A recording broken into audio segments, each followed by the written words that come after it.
Professional learning communities are teams of teachers or educators around the table with the sole focus of student learning. Professional learning communities, to me, PLCs, is when our department or common subjects can get together and work together to set up lesson plans or work on assessments or just the path they're going to take for the class they're dealing with. Professional learning communities are groups of teachers who get together to plan looking at any of our common courses that we teach, how we can work together to improve them. We create assessments together, we create assignments together, and we plan together. Good afternoon, staff. As we start the year off in our professional learning communities, we think it's so important that everybody understands the why behind what we're doing, that this is not just something that we're doing as a directive from myself or the administrative team, but that you really understand the purpose and have clarity as to the why we believe this is going to take our school to the next level of where we need it to be. We, about 5 or 6 years ago, really made a shift from teaching to learning.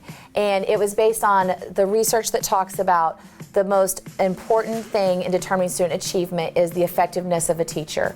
And we also looked a lot at what our strengths were as a staff. We said that we valued collaboration. We said we valued each other. We said that we really valued the students and putting them first and making sure that learning was the most important thing. So as we kind of put all of those things together, the professional development model that we selected was professional learning communities, because what it does is it allows us to build upon our strengths of collaboration, quality people, effective instruction, where we can come together, work together, and share, and we can all get better for the sake of student learning. When you think about what a community is, it is building our own teams, and that's exactly what this time is meant to do, that you'll be not just in your departments but in your small groups working together. We are absolutely better together than we are as individuals. And we need to learn from each other, we need to share from each other, we need to trust each other, we need to be vulnerable with each other.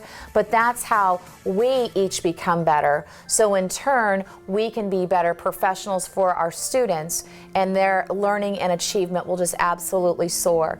There's also a lot of research that talks about there cannot be student learning and student achievement if there's not adult learning and adult achievement. And the 4 essential questions: what do we want students to learn? How do we know that they've learned it? What do we do if they did not learn it? And then if they have learned it, what do we do next? And it's just a professional community where everyone supports one another, taking a look at student learning, and that's what professional learning communities is all about.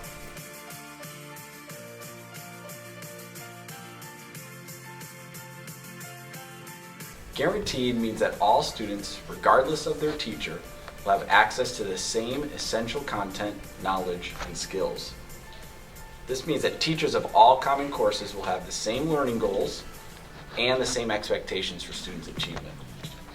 Viable means that the curriculum is realistic in scope and targets students' learning that's needed for short and long-term success.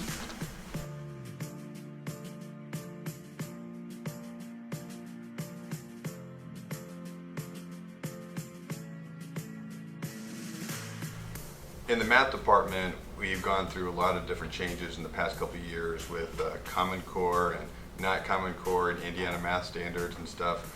So PLCs for us have really helped us align our math curriculum all the way from Algebra 1 to Geometry to Algebra 2 and beyond. And the PLCs, when we work together, we get together to work on the standards and make sure we're meeting the kids' needs and preparing them for the future. PLCs have been awesome for our department. I think the biggest thing to remember is that we're always better together than we are by ourselves. We can bounce ideas off of each other. We have a purpose in mind.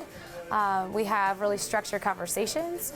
We know what our students need to know. We know when they know it and when they don't. And we're able to have really great conversations about how our students did on a particular assessment or what we would change the next time, because we all have a similar purpose in mind and we're committed to it. Does it take away our creativity? Absolutely not. Actually, it makes us that much more creative altogether.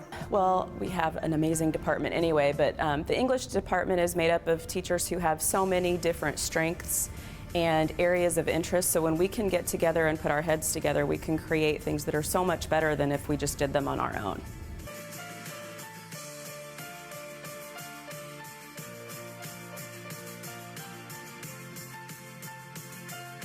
I am so proud of where we've come with professional learning communities. It started with our teachers really getting around the table and deciding, okay, these are our essential standards, this is what we want the students to learn. And then it was about, well, how are we going to know they learned it? We need to have common assessments, quality common assessments, and be able to create those. And then it's about, okay, coming together and talking about our formative assessments, talking about how students are doing. How is that going to change our practices? I think last year a huge gain for us was we had that time in place for professional learning communities, and we had teachers together committed to a professional, collaborative environment. And we were talking about the right things. We were talking about assessments. We were talking about how students are doing. Where I want to see us go this year is I want us to really utilize student data and analysis more. I think we've sometimes made those assessments, but we haven't gotten back together and said, okay, this is our common assessment. How did our students do? And then how can that inform our practice? How can that change our assessments? How can that change our activities and what we're doing for best practices? And then ultimately, how can that change us as educators? So my challenge for all of our professional learning communities this year is to get more comfortable having those conversations about student learning and utilize data to have those. And so again, this learning community model, if you really break those words down, professional, adults working together for the best interest in mind with quality instruction, the learning in that we are all learners and we can always get better. No matter what we've accomplished or what we've achieved, we can always learn from each other and we can get better. And then the piece with community, we are in it together and we are better together than we are alone.